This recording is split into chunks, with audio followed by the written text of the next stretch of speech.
Thank you, Michelle, and welcome everybody to our full year financial results for financial year 25. With me today is our Chief Operating Officer, Ryan Hare. Welcome, Ryan. This is his first results presentation for Liontown. Secondly, there's our Chief Commercial Officer in Grant Donald, and also our interim CFO, Graham Pettit. 25 has been a milestone year for Liontown. Our first year of production at Kathleen Valley. Today, I'll take you through the performance for the year, our financial results, our sustainability achievements, and importantly, how we are positioned for FY27, 26 and beyond. So next slide, please, Michelle. It's the usual important information.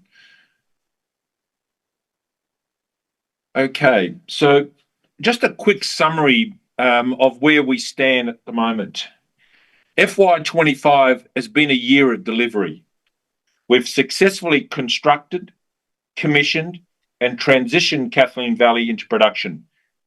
We've generated nearly $300 million in revenue in our first year. Despite the tough market and therefore the softer lithium prices, the impacts of a ramp up, we still produced a positive underlying EBITDA of $55 million and held an operating cash flow at break even. This is a strong sign of the scale and quality of this asset. We're also strengthened the balance sheet with an equity raise completed after year end, ensuring that we can see ourselves through this current price cycle and transition the underground in FY26. Our sustainability foundations remain a key differentiator. A strong safety performance, 81% renewable power penetration, deeper partnerships with our traditional owners in the Jewel. So we see ourselves looking forward in FY26 and then beyond with a lower cost base and a platform for growth. Finally, with an asset such as Kathleen Valley, it presents a long-term value proposition with scale, quality, and sustainability to endure the various price upticks as they go through the cycles. We continue to maintain our optionality should the cycles change to expand the asset. We can go to the next slide, please, Michelle. So FY25, it's been a milestone year for us with strong financial outcomes. Firstly, our concentrate production, nearly 300,000 tonnes there, of concentrate sales of 283,000 tonnes, strong plant availability in a ramp-up year of 89%, and again, lithium recovery of 58%, but if you look at it as a tale of two halves, the second half we averaged 60%. As I mentioned in my opening piece, our revenue nearly hit $300 million in this ramp-up year. And we finished the year with a strong cash balance of $156 million, which has been further strengthened by the capital raise and about 11,000 tonnes of saleable concentrate on hand. Finally, our second half unit operating cost of $800 a tonne and our underlying EBITDA of $55 million. So if we go to the next slide, please, Michelle. I'll now turn the discussion over to our interim CFO, Graham Pettit, to take you through the financials. Thank you. Thank you, Tony, and good morning to everybody on the call. Starting with revenue, and despite a volatile price environment, with spodumene prices down 24% in the June quarter, Liontown delivered the $298 million in revenue in our foundational year. The average realised price for the year was $673 per GMT, which translated to 10.50 in Aussie dollar terms. Tony mentioned underlying EBITDA 55 million demonstrates a positive operating leverage even in weak prices. So our statutory NLAP of 193 million was largely driven by non-cash items, including the $81 million NRV write-down of OSP stockpiles and 159 million of depreciation, which includes open pit mine costs being depreciated over a short mine life. Operating cash flow was break even in our first year, which was a great achievement in the context of ramp up and lower prices. At year end, we held $156 million in cash, which has since been strengthened post year end following our $372 million equity placement in August.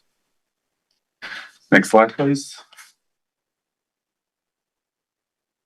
Turning now to the reconciliation of our earnings. We reported a statutory net loss of $193 million, as mentioned. As you can see on this bridge, the majority of that loss reflects non-cash and ramp-up related items, rather than the underlying operating performance of the business.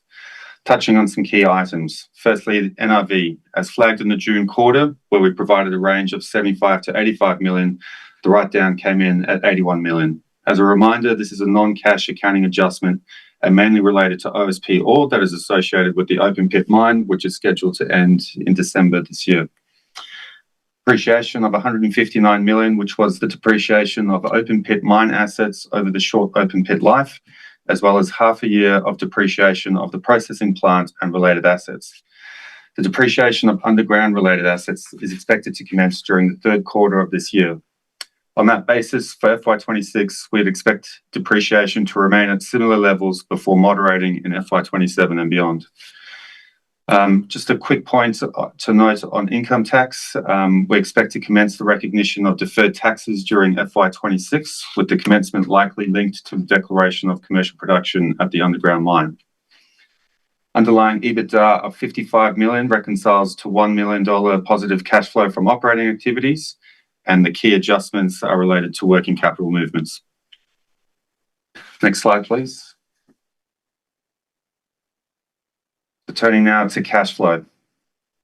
In our first year of operations, operating cash flow was break even, which is a solid result given the two headwinds we faced of lower lithium prices through the year and naturally higher costs associated with the ramp up of an operation.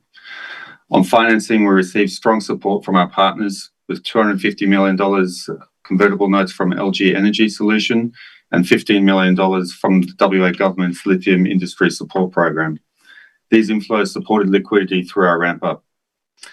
On the investment side, we spent 331 million on CapEx, the majority of which related to growth and commissioning at Kathleen Valley, completing the processing plant and advancing underground mine development. All up, we closed the year with a cash balance of 156 million at 30 June. And importantly, post-year end, that position has been fortified with 372 million gross proceeds from the August capital raise, giving a pro forma cash balance of 528 million. Next slide, please. The charts you see here demonstrate the changing composition and quantum of Liontown's CapEx spend. For FY26, the CapEx spend reflects the continued investment in the underground mine, establishing life of mine infrastructure. We expect total CapEx to remain at similar levels for FY27 before declining in future years. Next slide, please. Or the project capital is now complete. Yes. Sorry. Finally, turning to the balance sheet. At 30 June, cash increased to 156 million, up from 123 million the prior year. Since year end, that position has been strengthened, as mentioned before.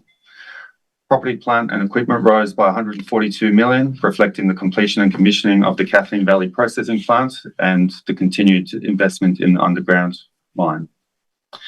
Payables decreased to 88 million, down 40 million year on year, consistent with the completion of project construction.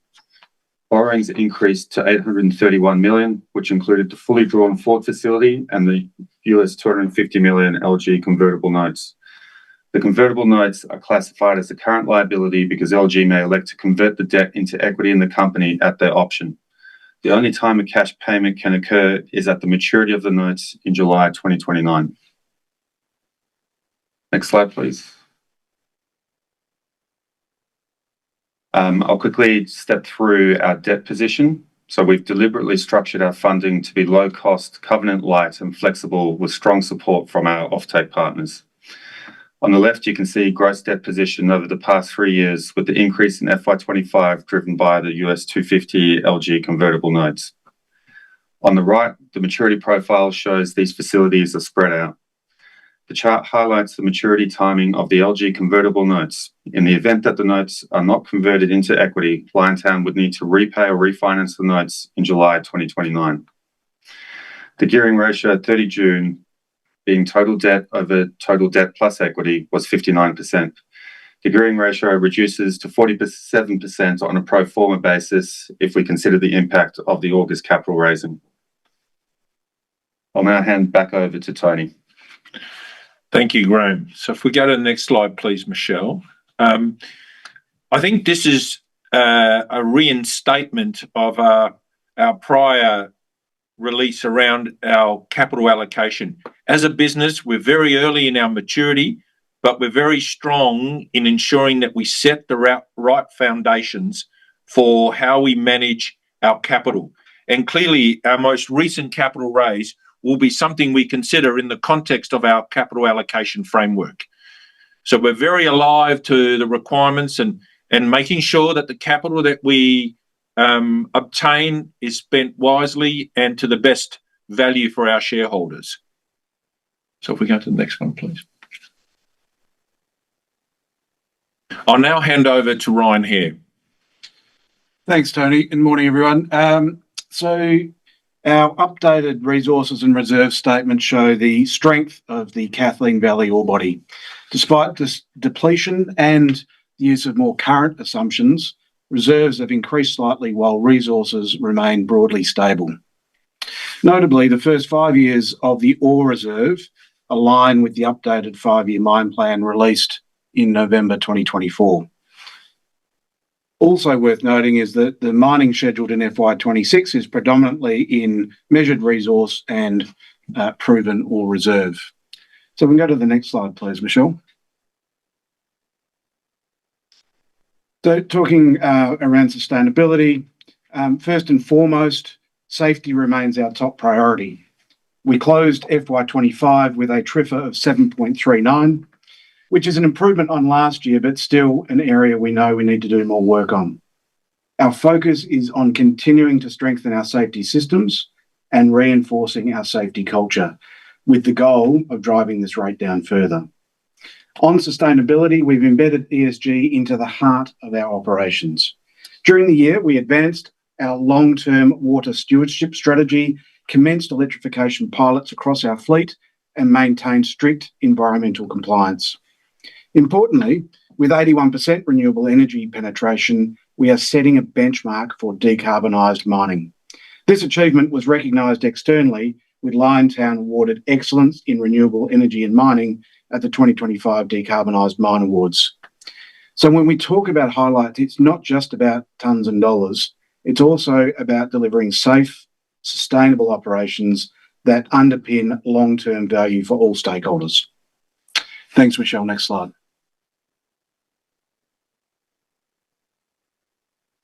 So just to recap previous guidance, FY26 is a transition year.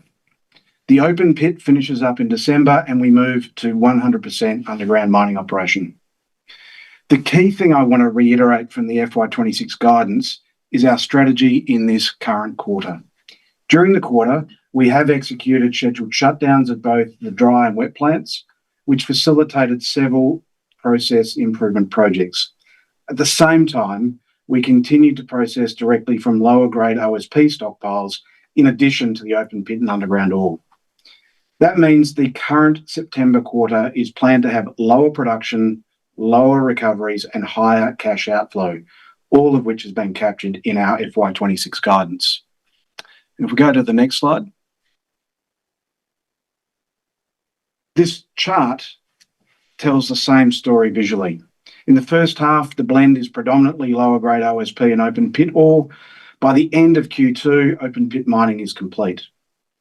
From Q3 onwards, the feed mix shifts decisively. That's when our larger stopes start coming online, with stope sizes increasing from roughly 10 to 15,000 tonnes today to over 40,000 tonnes in the second half.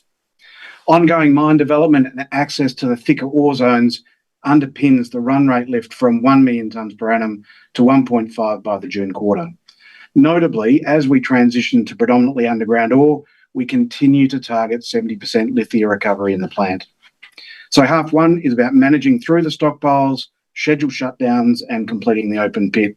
Half two is about scaling the underground and realising the ongoing benefits of clean underground feed, higher grade, higher recovery, and a clear runway to lower cost production. In FY27, we expect to be running at 2.8 million tonnes per annum of underground ore, which shows the scale and productivity that's built into the design. So the message here is simple. FY26 is a bridge year.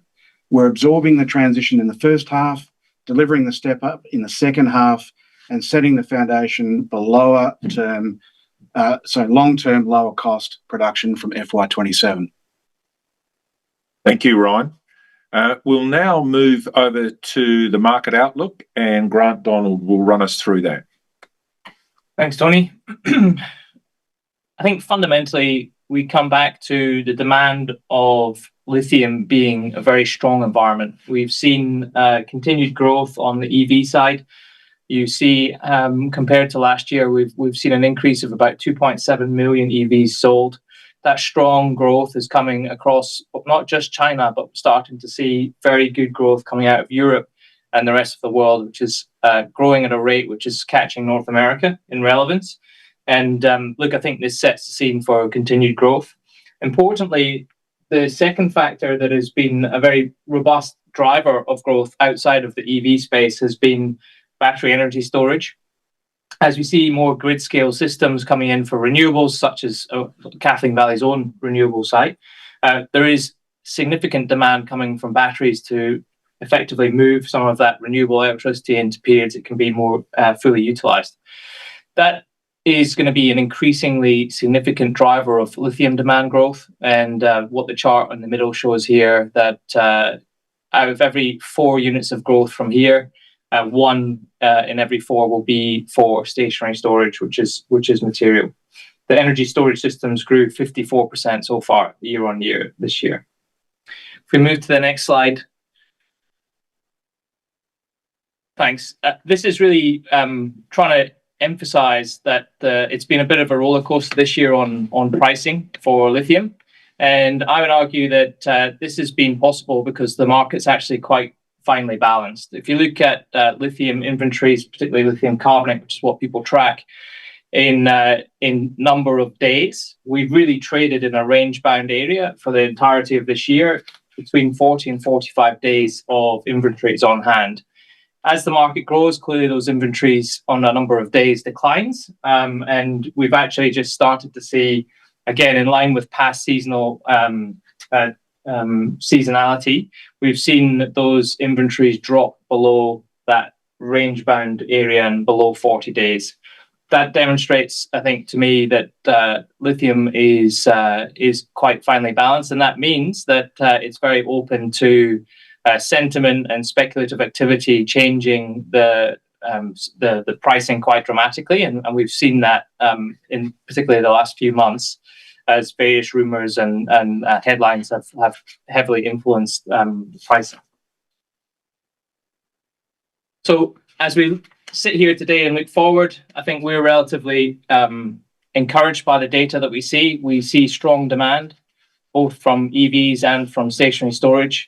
We see declining inventories in China. That is clearly a good setup for stronger pricing as we look ahead.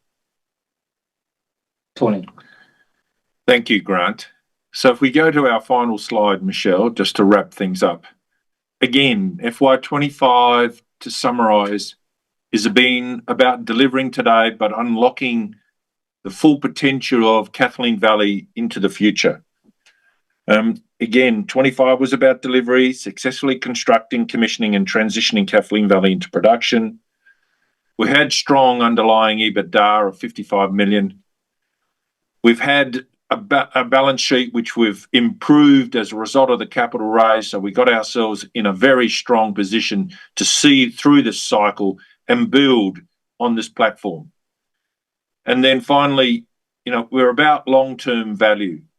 We've got an asset here that is scalable, it's high quality. We've built a foundation from which we can build. We've maintained optionality around our expansion options. So should the market change, we're in a position that we can capitalise on that improvement. And finally, we look as in accordance with our long-term strategy, we will look at opportunities to grow the business beyond just Kathleen Valley. So that brings our presentation to an end. I thank you everyone for listening. And now I'll open up for questions. Thank you, Tony. And that's a great photo that shows one of our stopes. Thank you, Michelle. If you have not yet submitted your text question or joined the live audio queue, please do so now. We kindly ask that today's questions are limited to 2 per person. I will introduce each caller by name and ask you to go ahead. You will then hear a beep indicating your microphone is live. Our first question is a text question from James Ballantyne. Could you please expand further on downstream plans and BHP rumours?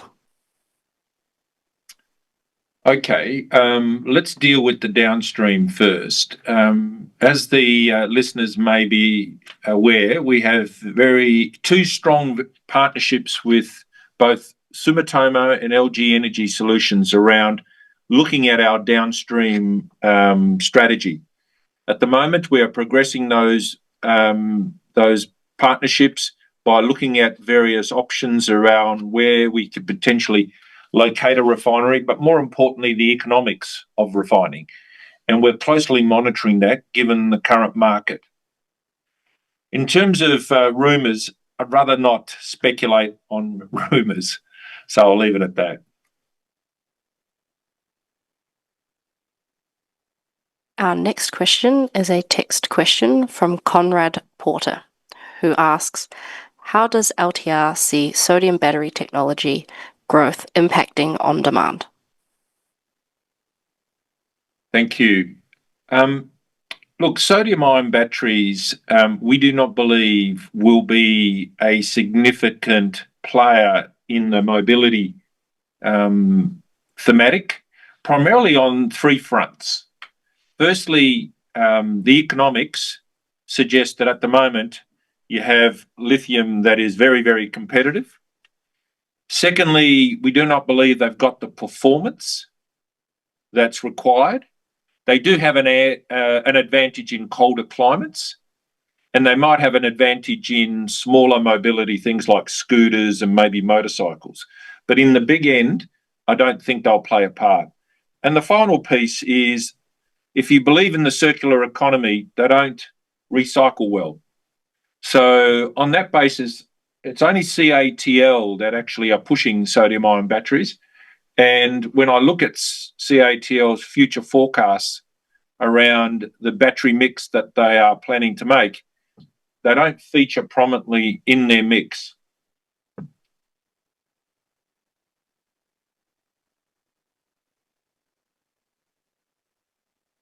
Next question, Michelle. Thank you. Our next question is from Glyn Lawcock from Barrenjoey. Glyn, please go ahead. Music. Hi, Glyn. Hi there.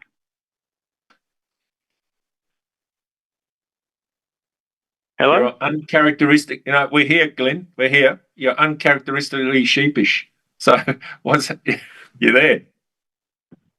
Yeah, no, I'm here, Tony. Sorry, I'm having technical issues on my end, so hopefully you can hear me now.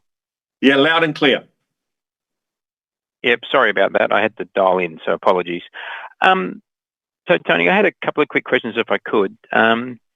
Just a very quick one, DNA guide for FY26, because there's a lot of moving parts, and as you say, underground will probably become commercial towards the end of the calendar year. Is there anything you can do to help us with DNA for 26? Yeah, I'll hand over to Graham. So, Glenn, I think I did mention expectation is that FY26 should be broadly in line with FY25 from a depreciation perspective, with the underground and the open pit basically exchanging places through the year from a depreciation perspective.